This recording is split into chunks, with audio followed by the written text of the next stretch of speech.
What do a small town in Lancashire and New York's Empire State Building have in common?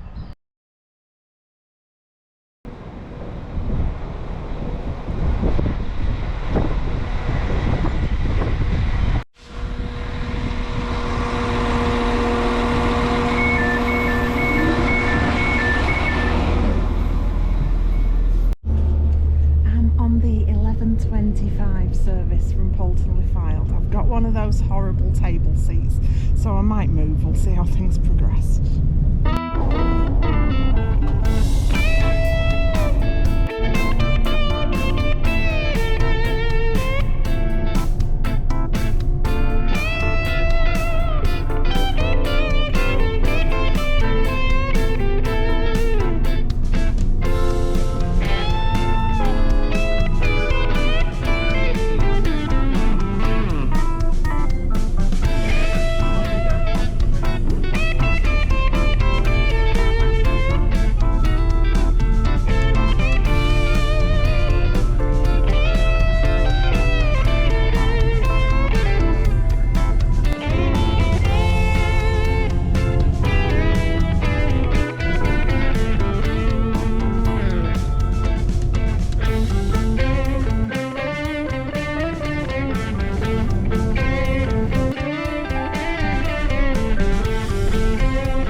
We have made it then to Accrington, and everybody else seems to be going over this bridge, so I will too.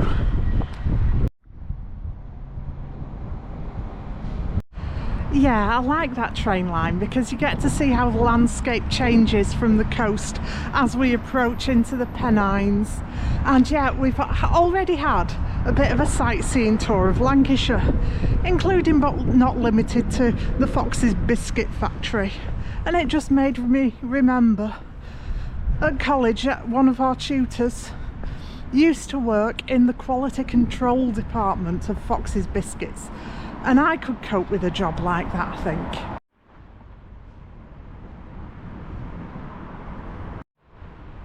Yeah. Do you remember when you were a kid and everybody used to ask, what do you want to be when you grow up? And I never knew what to say because I just knew that Judith Chalmers was not the answer they were looking for. And in Accrington there's a Tesco right outside the station, which is good to know. And have they got a cafe? Even better to know, I'll keep that in mind. Right then, I've got Google Maps out, which, as you know, is a sign that things are about to go badly wrong, especially when I'm in charge of Google Maps. I think I want to go down this street for where I'm going.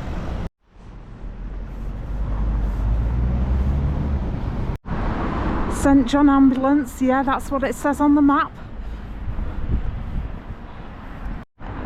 And already I've got distracted. This isn't what I was planning to come to, but it is the Ashton Frost wheel. It says the cogwheel is part of the Ashton Frost engine, located at Primrose Mill in Church, just down the road. Built in 1884, and it was capable of driving 400 Lancashire looms. Look at the size of it. Right, I'm filming this, especially to help me on the way back in case I get lost. I can retrace my steps, but hopefully I'm going the right way. The Emily Davison Centre. What's Emily Davison got to do with Accrington? I thought she was from the northeast somewhere. Oh, this is nice. Do not fall in, do not fall in. Ooh, I've just seen two of the biggest rats ever. Ooh. I know they say you're never more than 6 foot from a rat. Ooh.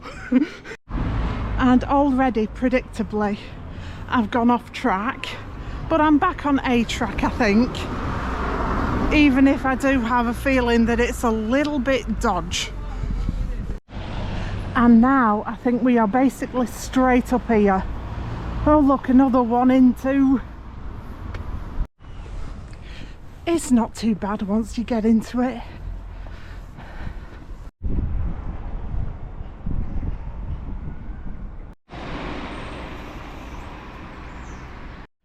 Nine minutes up here then, unless Google Maps has flipped itself upside down. I can do it.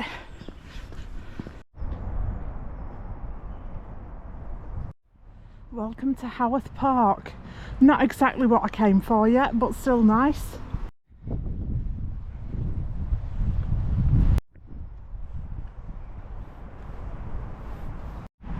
That walk wasn't as bad as the one in Halifax, and you get a view of Lancashire as well.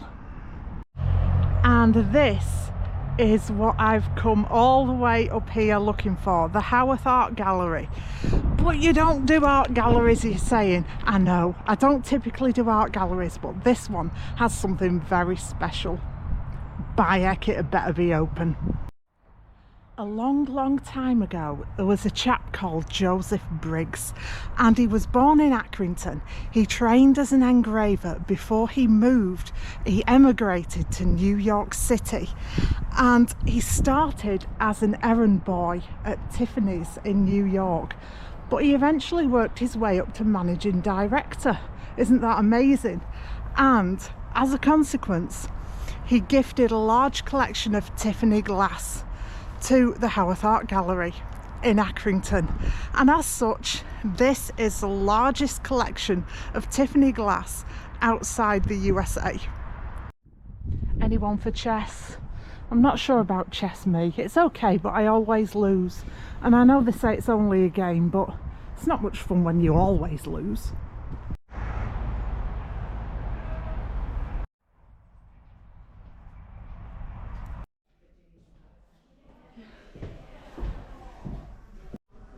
Look at that stained glass.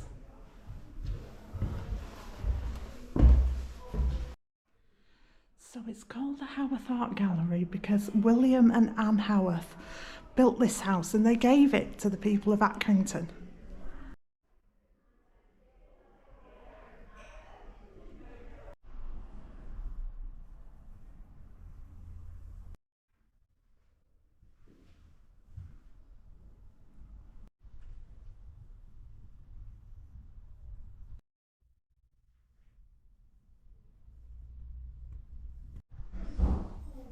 Look at those tiles.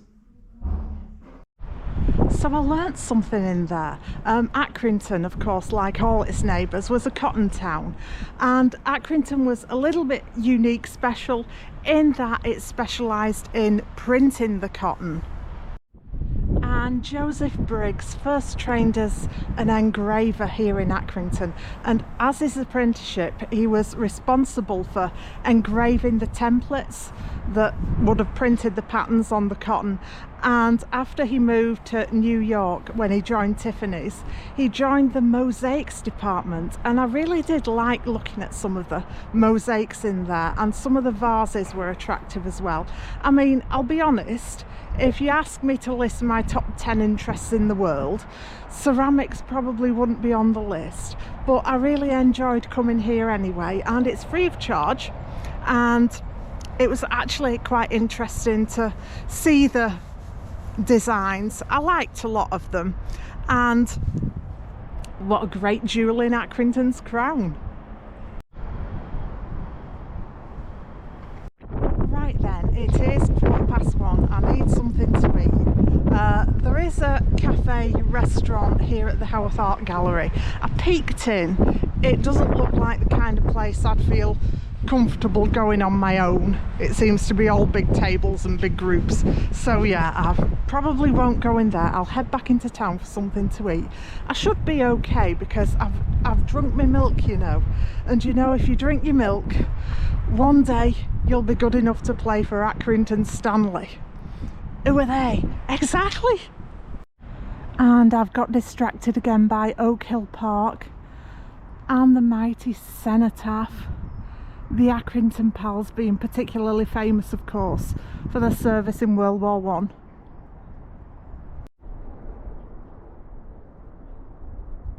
I'm back at the Tesco now then, so I'll go and see if that cafe actually is a cafe and if they're open or whatever. And if not, I'll probably just get myself a sandwich or something. I'll tell you what, walking back from the Haworth Art Gallery was a lot easier than walking to it. Do you remember that advert with the bread lad on his bike? Yeah, felt like that. And I only saw one rat on my return journey, thankfully.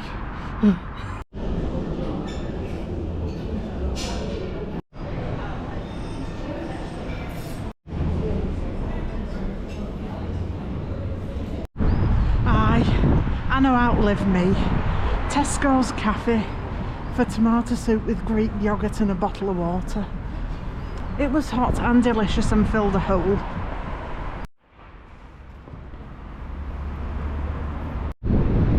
One thing that Accrington is famous for is its railway viaduct, which I'm assuming is this thing here.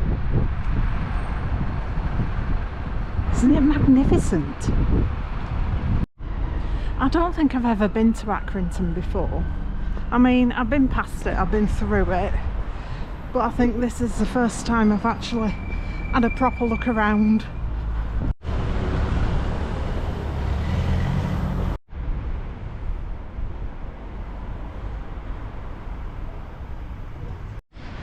And I'm here now outside Accrington Town Hall.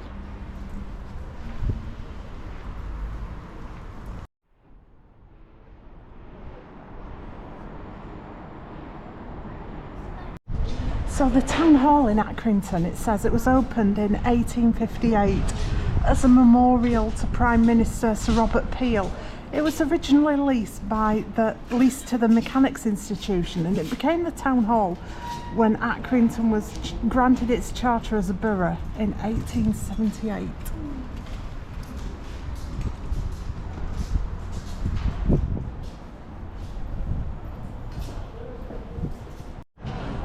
There's an event going on, so I better not go in. While I'm here, can somebody please tell me why teas and coffees need an apostrophe, but drinks and snacks do not?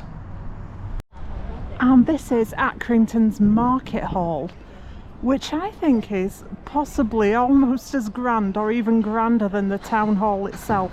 Look at those statues on the roof. And sadly it looks like they're actually having construction work done at the market hall, which is a real shame because I really wanted to go in there. It is an absolutely spectacular building. There is some amazing architecture in this little town, Accrington. At Jubilee Clock 2002.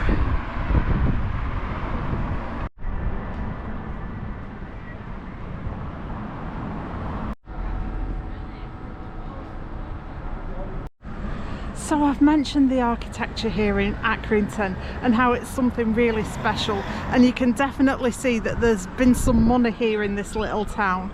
And indeed in 1842, in the general strike, sometimes known as the plug riots, Accrington was one of the pivotal towns in that general strike. As you already know, back in the 1840s, industries were owned by a few rich people and everybody else worked for low wages in bad conditions, and yeah, plus ça change. And what happened was, in 1842, a general strike spread throughout towns in England, and Accrington was one of the pivotal towns, and they're sometimes called the plug riots, because what the workers did was they would pull out the plug of the steam engines and they would basically just flood the entire mills, the entire factories. So I'm just reading this about the Accrington Pals. It says on the 23rd of February 1915, an estimated 15,000 people turned out to witness the Pals' departure by train, including the battalion mascot, a terrier dog dressed in the Union Jack. And there he is, a statue of the dog.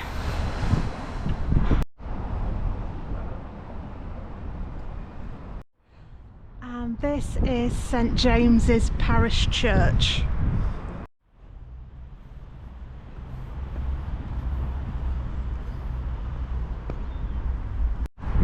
Now, I haven't forgotten that at the start of this video I asked you a question. What does a small town in Lancashire and New York City have in common? Well, the answer is brick. I know, you can't come to Accrington without mentioning Accrington brick, which is probably what it's most famous for. And Accrington brick is widely considered the densest and strongest brick anywhere in the world. And as such, it's been used on a lot of famous buildings such as Blackpool Tower, and also they shipped it all the way over to New York to build the Empire State Building. So the Empire State Building in New York City is built of bricks that came from here in Accrington. And I'm back at the station now because it's arguably time I was making tracks. I hope you've enjoyed this visit to Accrington today. It was my first visit to Accrington. Was it your first visit? Let me know in the comments. And if you've enjoyed this video, don't forget to watch one of my others and subscribe for new travel videos every Monday. I wouldn't want you to miss out. And in the meantime, thanks so much for joining me today. And I'll see you next time. Bye bye.